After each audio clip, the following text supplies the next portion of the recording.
नमस्कार, मी आकांक्षा तळेकर तुमच्या सगळ्यांचं स्वागत करते महाराष्ट्र टाइम्समध्ये. नुकतीच प्राजक्ता शुक्रे बिग बॉसच्या घरातून बाहेर पडली आणि आज ती आपल्यासोबत आहे. आज आपण तिच्या मनातल्या भावना जाणून घेऊया. हॅलो प्राजक्ता. हाय आकांक्षा. कशी आहेस? मस्त. मला धरायचंय? येस. बरं, मी मस्त आहे. तू कशी आहेस? मी पण मस्त. कसं वाटतंय घराबाहेर येऊन? छान वाटतंय, हलकं वाटतंय की आता मनसोक्त झोपता येणार आहे. मनसोक्त खाता येणार आहे. आवाज नसणार आता कोणाचा, म्हणजे जी तुमचे झोपल्यावर बेल वाजायची कोंबडा. हो, हां. अगदी. तर वेगळं काय जाणवतं आता, म्हणजे बिग बॉसचं घर आणि तुझं आधीचं रुटीन ह्याच्यामध्ये आता काय वेगळं जाणवतंय? माईक सारखं सारखं मला म्हणजे हे होतंय की चुकल्यासारखं वाटतं की अरे विसरले का माईक, किंवा ती जी 2 महिन्यांची सवय लागली होती ना त्या नियमांमध्ये राहणं, ते डेफिनेटली कुठे ना कुठे एक मी हायपर व्हिजिलंट झाली आहे की माईक, कॅमेरा, असं ते थोडं होतंय, कारण खूप सवय लागते त्या गोष्टीची. बाकी म्हणून त्यामुळे खूप लाईट वाटतंय. इच्छा खूप होती की मी तिकडे आणखीन पुढे जावं, आणखीन राहावं, पण मी त्याला एक व्यवस्थित स्पोर्टिंगली घेतलं आहे जे काही झालं आहे. मी कारण सोर लुझर नाही आहे, तर एव्हरीथिंग इज गुड. आता बिग बॉसच्या घरात जायच्या आधी तू एक सोशल मीडिया म्हणजे फोन तुमच्या कंटिन्यू हातात असायचा. आता कुठेतरी 2 महिन्यात ती सवय मोडली आहे. तर तुला वाटतं का तू तेवढीच मोबाईल ॲडिक्टेड असशील किंवा तुझं मोबाईल वापरण्याचं प्रमाण कमी होईल? काय वाटतं तुला? मला कमी करायचं आहे, कारण मी स्वतःला हेच सांगितलं, किंवा मी आणि सागर दादा किंवा आम्ही सगळेच बोलायचो की आपण 2 महिने राहिलो आहेत फोनशिवाय, म्हणजे आपण राहू शकतो. तर आठवड्यातून एकदा तरी आपण हे डिक्लटर केलं पाहिजे. येस, नो फोन डे ठेवला पाहिजे, आणि ते मी करणार.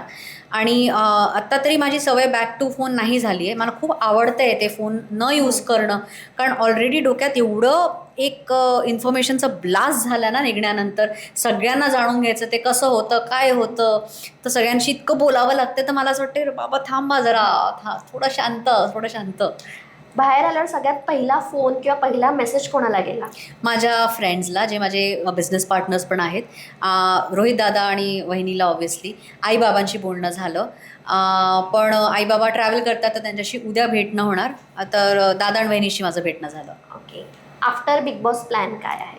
आफ्टर बिग बॉस खूप गाणी रिलीज करायची आहेत, आणि छान छान मराठी गाणी घेऊन यायची आहेत, आणि म्युझिकमध्येच डेफिनेटली सर्वात जास्त माझा प्लॅन्स आहेत. तर आपण बिग बॉसकडे येऊया. खूप छान खेळ खेळत होतीस, पण कुठेतरी तू जसा तुमचा बाल्कनी ग्रुप हा एक एक करत बाहेर येत गेला, तर तुझ्यासमोर 2 ऑप्शन होते, काटा ग्रुप किंवा टोळी ग्रुप. तर तू टोळीकडे तुझा कल का गेला? म्हणजे तुला असं का वाटलं की मी टोळीसोबत छान खेळू शकेन किंवा चांगला माझा गेम दिसेल ह्यांच्यासोबत? करेक्ट. माझं एक खूप पर्सनल ॲनालिसिस असं झालं की टोळीमध्ये होती रुचिता, विशाल, रोशनदादा, अनुश्री तर म्हणू का नाही म्हणू माहीत नाही, कारण ती कुठेच नव्हती. रोशनदादाशी माझा एक कनेक्ट होता. विशालने आधीपासून मला बहीण म्हटलं आहे, तर त्याचं एक, आणि नेहमी त्यांनी स्टँड पण घेतला जिकडे घ्यायचा होता. त्यांनी मला एकदाही नॉमिनेट केलं नव्हतं. रुचिता पण अशी होती की जे आहे ते तोंडावर आहे, ती बोलेल तर करेल. इकडे हा डायनॅमिक होता. वर्सेस काटामध्ये दीपाली त्याशी माझं छान रॅपो राहिलं पहिल्या दिवसापासून, पण ती गेमसाठी आणि ग्रुपसाठी माझ्या विरोधात पण जात होती. राकेश काही माझ्याशी खूप छान बोलायचा, पण नेहमी मलाच टार्गेट करायचा, नेहमी मलाच नॉमिनेट करायचा. तन्वी नेहमीच माझ्याशी अशी वाकड्यातच गेली आहे, किंवा माझ्याशी जेलसीमध्येच बोलली आहे, किंवा काहीतरी उलटंपुलटंच बोलली आहे. प्रभू तर एक ॲडिशन होता तिकडे, त्याचं काही तोही नेहमी मलाच हे करायचा की तुम्ही मला नॉमिनेट करता, मी तुम्हाला नॉमिनेट करता, असं.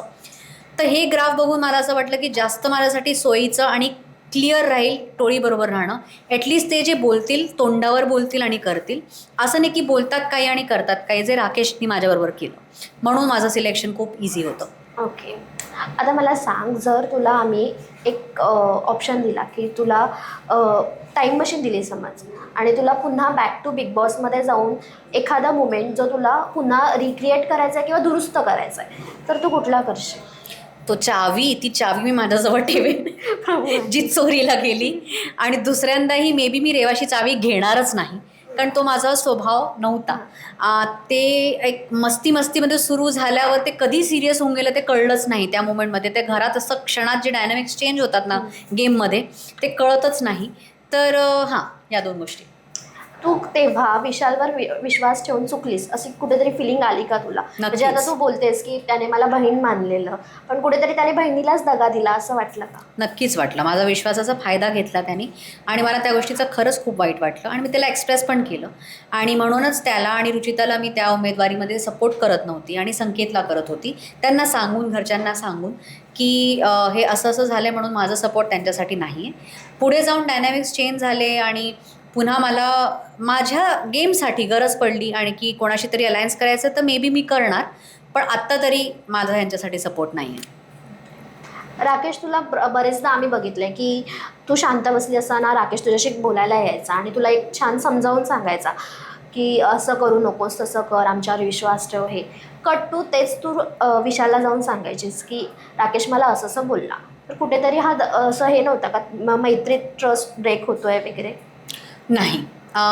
राकेशबरोबर माझं गेममध्ये कधीही अलायन्स झालं नाही. ते रिझन्स तुला मी सांगितलं. आणि त्या घरात ना तुम्हाला एक रिफ्लेक्टिंग मिरर किंवा कोणाशी डिस्कस करण्याची गरज पडते, कारण तुम्हाला काहीच माहीत नसतं कसं चाललं आहे, काय चाललं आहे. हे एखादा दोनदा झालं असेल जेव्हा माझ्या गेमसाठी त्यांनी म्हटलं असेल की तुला माहिती आहे का विशालची हेटरेट तुला मिळते. आय थिंक त्या गोष्टीबद्दल तू बोलते. Yes yes. तर ते माझं जाणून घेणं पर्स्पेक्टिव्ह 3 लोकांशी माझं मी बोलणं झालं असेल. ते एक होता सागरदादा, एक होती राखी, कारण राखी त्याच्याशी पण बोलायची, माझ्याशी पण बोलायची, आणि विशालशी सुद्धा मला, कारण विशाल मला ऑनेस्ट ओपिनियन नेहमी त्यांनी दिलं आहे. तर ते एक रिफ्लेक्शन होतं. आणि इकडे या घरात सगळेच ते करतात, सगळेच आपल्या लोकांमध्ये बसून डिस्कस करतात, पॉईंट ऑफ व्ह्यूज शेअर करतात आणि लोकांबद्दल डिस्कस करतात. त्यांनी केलेलं करेक्ट, दुसऱ्यांनी केलेलं चूक, हे बरोबर नाही आहे. राकेशसुद्धा माझ्या पाठीमागे खूप काही काही बोलला आहे आणि तोंडावर खूप गोड गोड बोलला आहे. तर त्याला ते दिसत नाही का? किंवा जे नॉमिनेट करतोय आणि मग येऊन मला बोलतोय की अरे यार मी असा नाही आहे, मी गेमसाठी आहे, तू छान मुलगी आहे. मग मी त्याला विचारते की अरे यार मग तू मला नॉमिनेट का करतो, ग्रुप डायनॅमिक्ससाठी करतोय का, मला सांगता येणार नाही. मग हे काय आहे? तर सगळेच ती गोष्ट करतात आणि दुसऱ्यांनी केलेल्या गोष्टींना तुम्ही चुगली म्हणता, स्वतः केलेल्या गोष्टीला तुम्ही डिस्कशन म्हणता, हे चूक आहे. बरोबर. राखी जेव्हा घरात आली तेव्हा तिने सगळ्यात स्टार्टिंगला तुलाच टार्गेट करायला सुरुवात केलेली, म्हणजे ती काही करून तुला पोक करायला यायची वगैरे. पण जेव्हा तुझं एलिमिनेशन होतंय असं सांगितलं तर सगळ्यात जास्त एक्सप्रेस ती झाली किंवा धक्का तिला बसलेला, वाईट वाटलेलं. नक्की राखी कशी आहे? राखी खूप प्रेमळ आहे, खूप छान आहे आणि ती फक्त गेमसाठी करते जे करते, गेमला इंटरेस्टिंग बनवण्यासाठी करते जे करते, आणि तिच्यासाठी गेम सर्वात वर आहे. आणि मीही ओळखून घेतलं होतं आणि मी स्वतःहून तिला हे एक्सप्रेस केलं होतं की ऐक ना, मला तुला बांधायचं नाही आहे, माझं मन तुझ्याशी जुळलं आहे आणि बाहेरच्या जगातसुद्धा जेव्हाही तुला गरज असेल मी राहीन तुझ्याबरोबर, इमोशनली, मेंटली, पण मला तुला बांधायचं नाही. तू फ्री आहेस, तुला जे करायचं ते तू कर, जसं करायचं जे बोलायचं ते तू कर. कारण मला हे कळून गेलं होतं की ती मनापासून काही करत नाही आहे, मनापासून कोणाला हर्ट नाही करायचं तिला, पण ती बोलणार, गेमला इंटरेस्टिंग करायला ती काहीही बोलणार. प्रेक्षकांना तो एक सीन आवडलेला की कुठेतरी तुमच्यात भांडण झालंय पण तरी पण तू एकटी बसून तिच्यासाठी रडत होतीस. ते कुठेतरी कनेक्ट झालेलं लोकांना. कोणतं भांडणानंतर? तेच डीलवरून तुला काहीतरी हे जा बोललेलं ना, तुम्ही डील केलेली, मी तुझ्या अंगावर फेकणार वगैरे, त्याच्यानंतर कणिक फेकणार, तू एकटीच रडत होतीस. नाही, राखीच्या आयुष्यात एवढं सगळं घडलंय, ती खूप स्ट्रॉंग आहे वगैरे त्याच्यावर. बरोबर बरोबर. तर आता घरातून तुझ्या आधी एवढे जण एलिमिनेट झाले, तर असं कोणता पर्सन आहे ज्याच्याने जो गेल्यानंतर तू सगळ्यात जास्त कोलॅप्स झालीस किंवा मेंटली डिस्टर्ब झालीस? जो पहिला माझ्या ग्रुपचा एलिमिनेशन होता ना, माझ्या ग्रुपचे 2 लोक जेव्हा गेली, आयुष आणि करण, तेव्हा मला खूप वाटलं होतं, कारण त्याच्या आधी असं झालं नव्हतं की माझी लोकांपैकी कोणी गेलं आहे. आणि त्या नॉमिनेशनमध्ये तिघांनाही आधी बाहेर पाठवलं होतं, सचिन दादा, आयुष आणि करण, तिघेही माझी लोकं. तर ते तिकडनंच त्या क्षणापासूनच मला खूप वाईट वाटणं सुरू झालं होतं की आता या दोघांपैकी कोणी एक आलं तरी 2 लोकांचा लॉस आहेच. तर yes, that nomination or elimination was most difficult. प्रेक्षकांना करण आणि प्राजक्ता ही जोडी खूप आवडलेली, तर पुढे आम्हाला ती एकत्र बघायला मिळेल की नाही? आता एकत्र म्हणजे कसं ते माहीत नाही का, कसं म्हणतेस तू? कारण आमची कुठलीही चालेल. नाही, कारण आमची कामं खूप वेगळी आहेत. मी गाणं गाते, तो त्याचं एक वेगळं हे चालतं, तर तसं एकत्र तर मला नाही वाटत काही.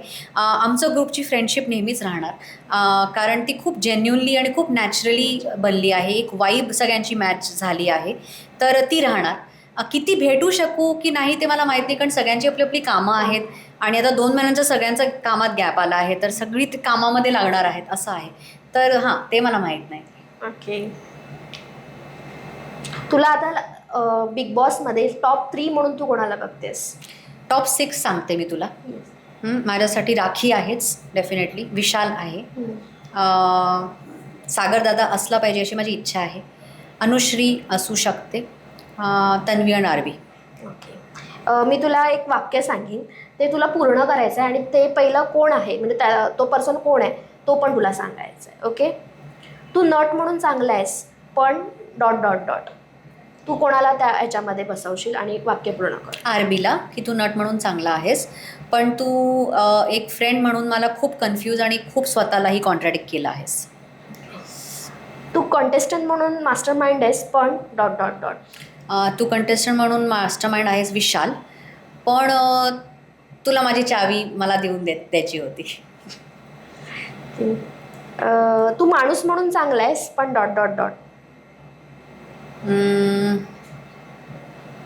दीपालीताई माणूस म्हणून खूप प्रेमळ आहे, पण गेमसाठी जी ती चेंज पर्सनॅलिटी दाखवते किंवा जी आग लावण्याचं काम करते ती मला आवडत नाही आहे.